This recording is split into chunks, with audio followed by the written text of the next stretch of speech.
James! Galing! Yeah! Ang galing natin!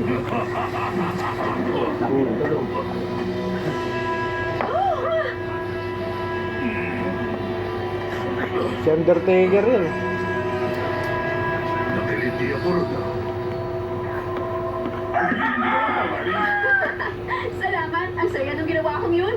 Aaminin ko sa'yo, Paige. Natalo mo ako nung lumipad ka sa taas mo kalansay tapos bumagsak ka sa harapan ko. Meron pa ako tricks na hindi mo pa nakikita. Hoy, tingnan nyo! Hoy, flat top! Anong nangyari? Namasyal pa ba kayo, ha? Oo, alam mo naman, turista pa rin ako rito. Gusto ko lang mamasyal.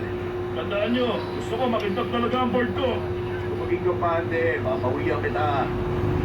Medyo matindi ang semplang mo kanina, Cody, ah. Ano nasa ng alikabok mo, ha?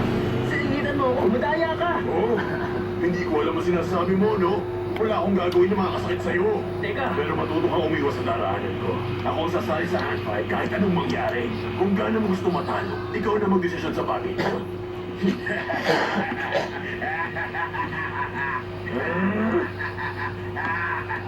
Ay, nako, ibang klase talaga yun si Tam. Parang kontrabida sa cartoons. Bakit mo pinayagang isama siya ni Hunter? May dahilan kung bakit nasa lugar na ikaw ang lahat. Gusto ko makita kung paano siya nakikisama sa lahat. Sa tingin mo ba kaya pa rin ni Cody? Anyway, Mr. McMahon, alam ko nag-wipe out siya pero magaling siyang surfer. Bigyan niyo siya ng pagkakataon. Hindi ko tungkol sa surfing. Pinapanood ko siya at mainitin ang ulo niya. Baka masyado niyang gusto makuha ito. Huwag itong alalahanin. Pareho lang kami nung ganong edad ako. Magiging okay siya. O sige, tignan natin.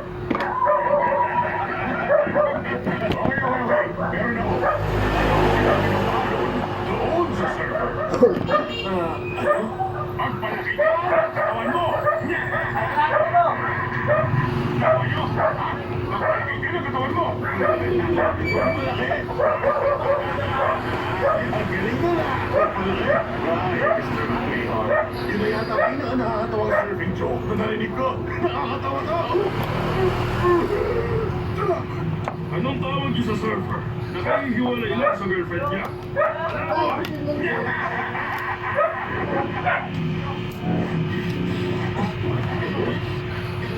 Good, Cody! Sila pa rin iwak sa moon. Magsimula ng amoy. Nabubutas mo na yan sa ginagawa mo eh. Nandala si Tam. Kinatumbang niya ako kanina. Kaya tayo natalo. Talaga? Wala naman ako nakita. Sigurado ka ba? Pinamukha niya sa akin kanina. Kulang nga alam. Ano nun, Brad? Pero alam mo, kaya mo na lang. Hindi ka dapat magkaganyan ng tayo. Masayang araw na to, di ba?